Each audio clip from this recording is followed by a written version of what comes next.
Boa noite, irmãos.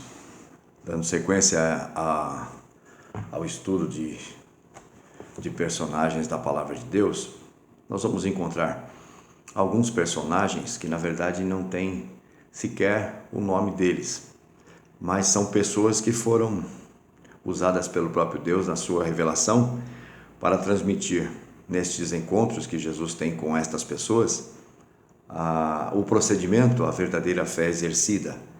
É o caso, por exemplo, de Mateus capítulo de número 15, versículos de 21 até o 28, quando aparece aqui uma mulher cananeia, ou melhor, como Marcos a chama também, lá em Marcos 7, de 24 a 30, ele vai chamar de mulher sírio-fenícia. Mas é em Mateus que a gente vai usar e embasar a nossa meditação desta noite. Então veja, Mateus 15, de 21 até o 28. Partindo Jesus dali, retirou-se para os lados de Tiro e Sidom. E eis que uma mulher cananeia, que viera daquelas regiões, clamava: Senhor, filho de Davi, tem compaixão de mim. Minha filha está horrivelmente endemoniada. Ele, porém, não lhe respondeu palavra, e os seus discípulos, aproximando-se, rogaram-lhe: Despede-a, pois vem clamando atrás de nós. Mas Jesus respondeu: Não fui enviado senão às ovelhas perdidas da casa de Israel.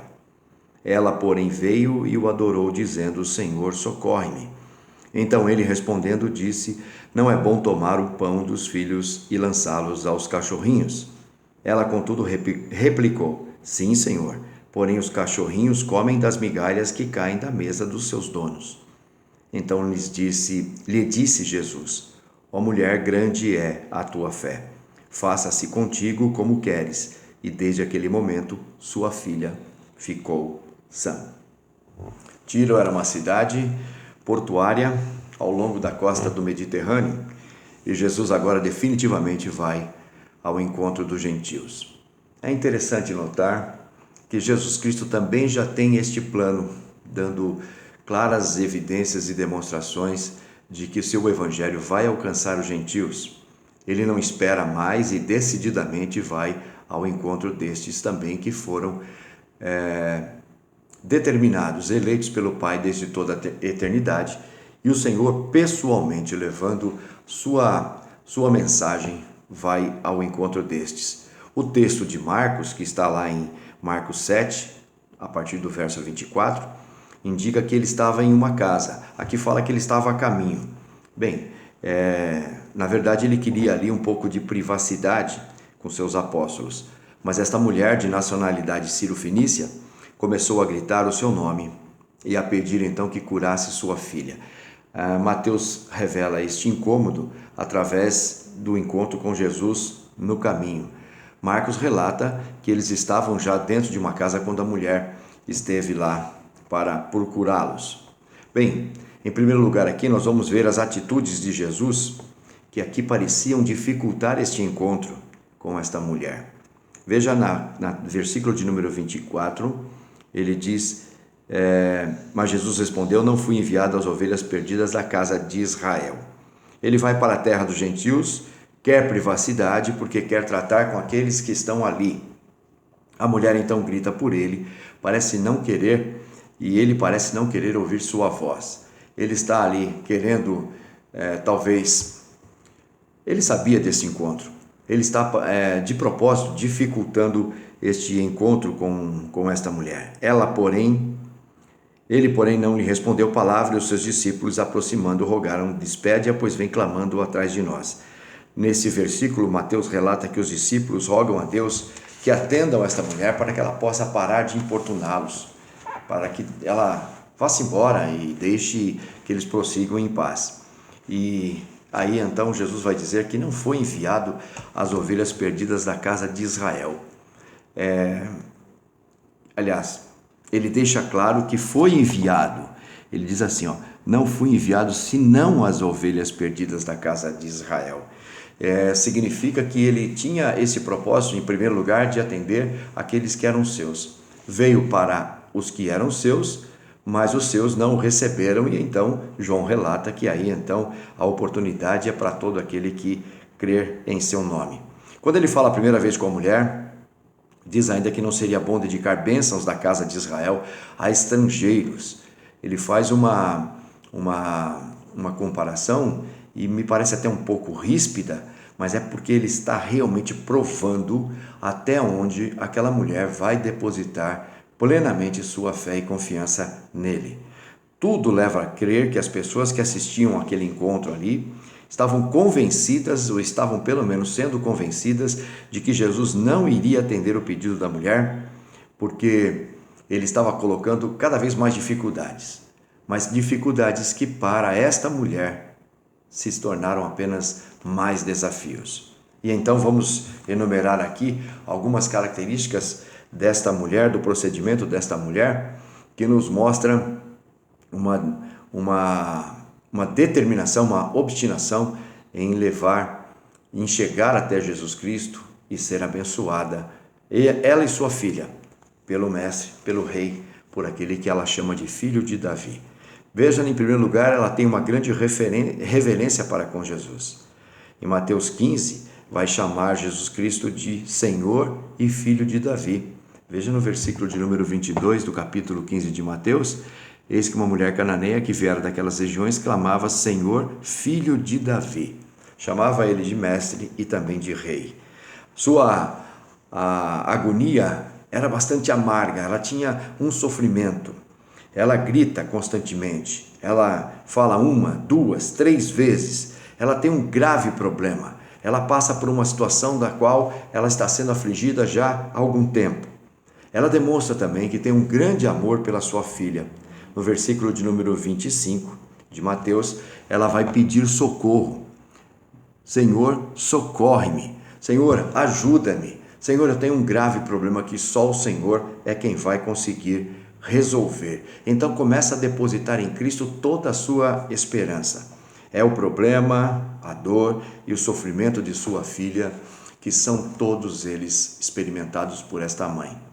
E veja, ela também tem uma outra característica. Além de reverência, de agonia, de um grande amor, ela também tem uma característica, que é sua humildade. Depois de ser comparada aos cachorros de uma casa que se alimentam das migalhas que caem da casa, da mesa daqueles que são seus senhores, ela não se sente ofendida e aceita esta posição de inferioridade. E dentro desta humildade ainda apresenta depois uma presença de espírito muito grande. Ela aceita a posição que Jesus lhe coloca e ainda assim valoriza tudo o que ainda pode receber nesta condição. Ela diz exatamente isto.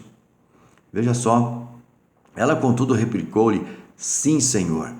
Ela se coloca na posição em que Jesus a designa, a estabelece para ela. Porém, os cachorrinhos comem das migalhas que caem da mesa dos seus donos. Em Marcos ela vai dizer: comem das migalhas que caem da mesa das crianças. Então, ela está ali e tem também uma presença de espírito, porque vai valorizar tudo aquilo que pode receber do Senhor Jesus Cristo.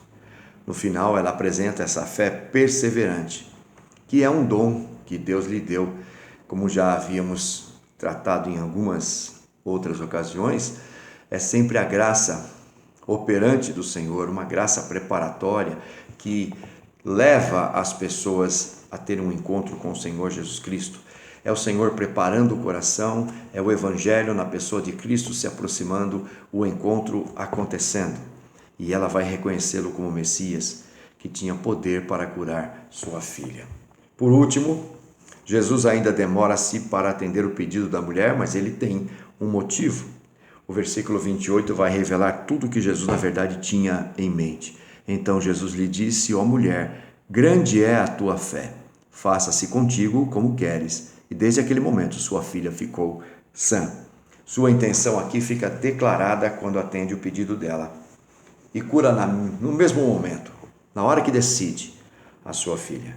Mas as palavras de Jesus aqui, elas vão trazer várias lições, porque indicam que antes de curar, ele queria testar a fé daquela mulher. Ele queria saber até quanto a mulher estava disposta a se entregar confiadamente para que pudesse então ser atendida. Ele precisava saber quanto à sua fé. Este dom que era dado por Deus poderia ser exercido para que pudesse então ser ouvida pelo Mestre.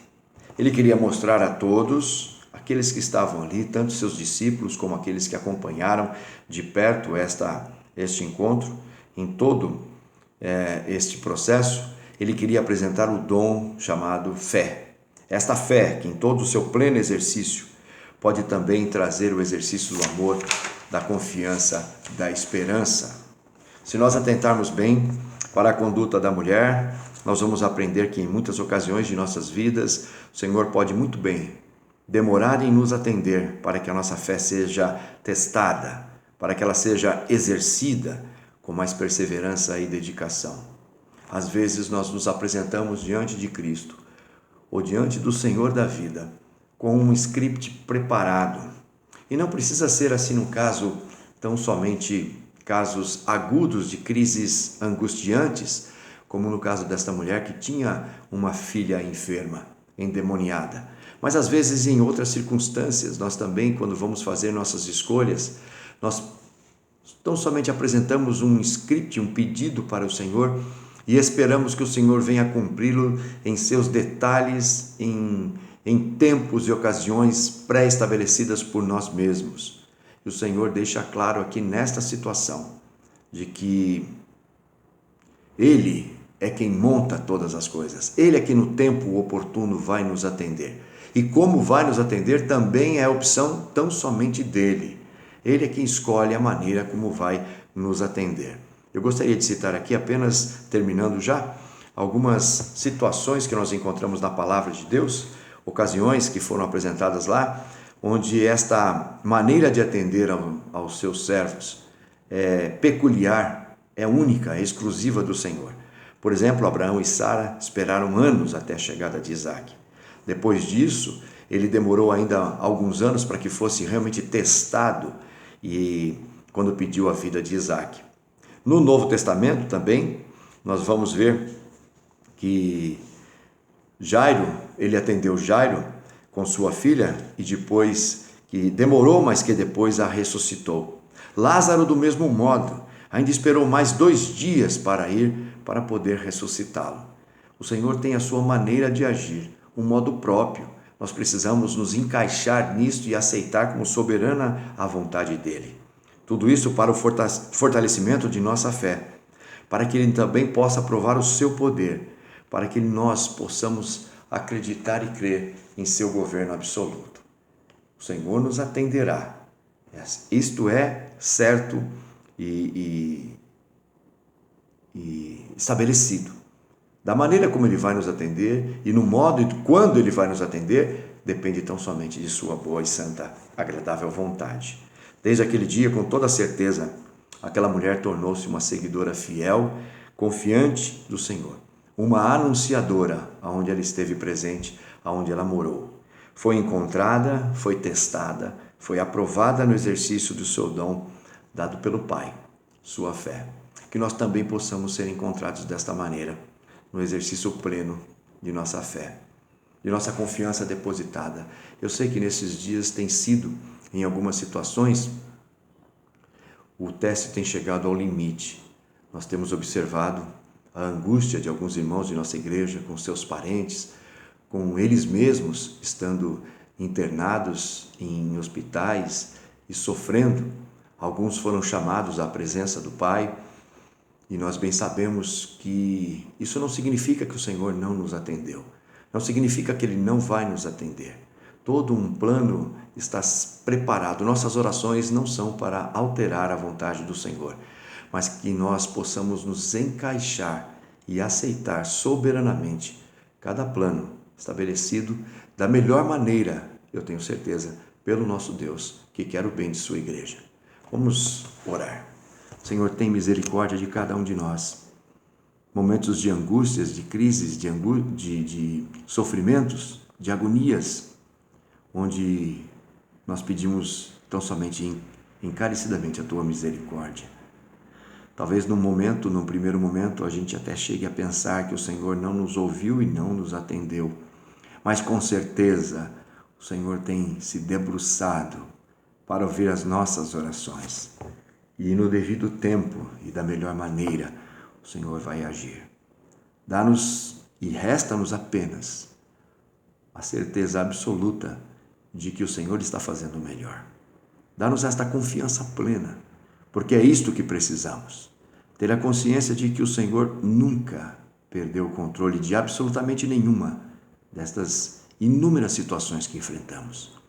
Tem misericórdia para que estejamos dispostos a nos encaixar em teus planos e receber de ti o que o Senhor tem de melhor preparado para cada um de nós. Louvado seja o teu nome, porque o Senhor nos atende, e nos atende, não porque pedimos, não porque somos capazes de estabelecer planos, mas porque o Senhor, que controla tudo, sabe o que é melhor para cada um dos seus filhos e vai atender em situação oportuna, com o melhor para cada um. Cremos desta maneira, te louvamos por isso, dá-nos esta consciência, te pedimos, em nome de Cristo Jesus. Amém.